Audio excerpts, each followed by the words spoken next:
नमस्कार मैत्रिणींनो, अर्चना मसाला स्टोरीजमध्ये आपले स्वागत आहे।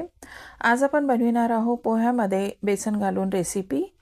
त्यासाठी मी 1 वाटी जाड पोहे घेतले आणि ते 2 पाण्याने छान असे स्वच्छ धुवून घेतलेले आहे। नंतर थोडे मी 5 मिनिट त्याला छान सॉफ्ट होऊ दिले। नंतर याला हाताने छान असे मळून घेतलेले आहे। सॉफ्ट असे आपल्याला हे पोहे मळून घ्यायचे आहे। नंतर यात 2 चमचे मी बेसन घालणार आहे। 2 चमचे बेसन घातले आणि थोडा मी हातावर चोळून ओवा घातलेला आहे। इथे बारीक चिरलेला कांदा तो मी घालणार आहे।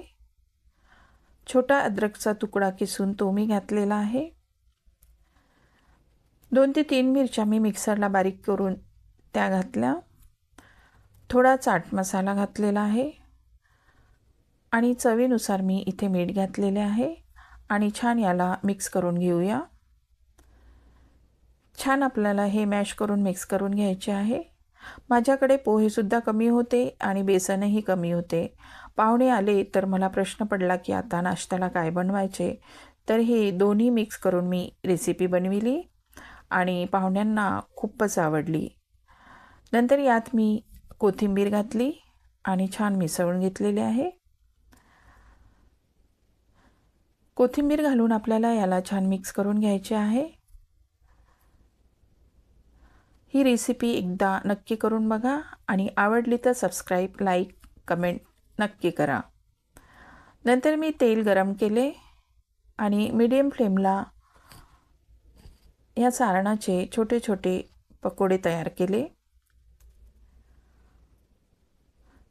हाताला थोडे पाणी लावून आपल्याला हे छोटे छोटे पकोडेप्रमाणे आपल्याला तळून घ्यायचे आहे। हे पकोडे क्रिस्पी आणि खायला सुद्धा खूप टेस्टी होतात। एकदा नक्की करा आणि कमी साहित्यामध्ये झटपट होणारी ही रेसिपी आहे। हे सगळे आपल्याला असे छान लालसर तळून घ्यायचे आहे।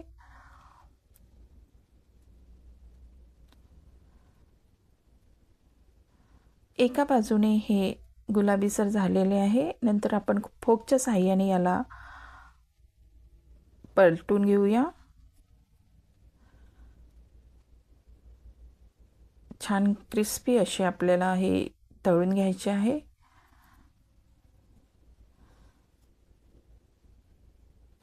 हे मंद आचेवरच आपल्याला तळून घ्यायचे आहे, म्हणजे आतपर्यंत छान शिजल्या जातात।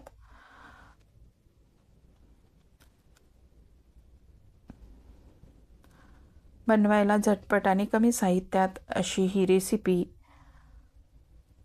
आपली तयार आहे। छान आपले पोह्यांचे पकोडे तयार आहे। छान असे आपले क्रिस्पी पकोडे तयार आहे। एकदा नक्की करून बघा। रेसिपी पूर्ण बघितल्याबद्दल धन्यवाद।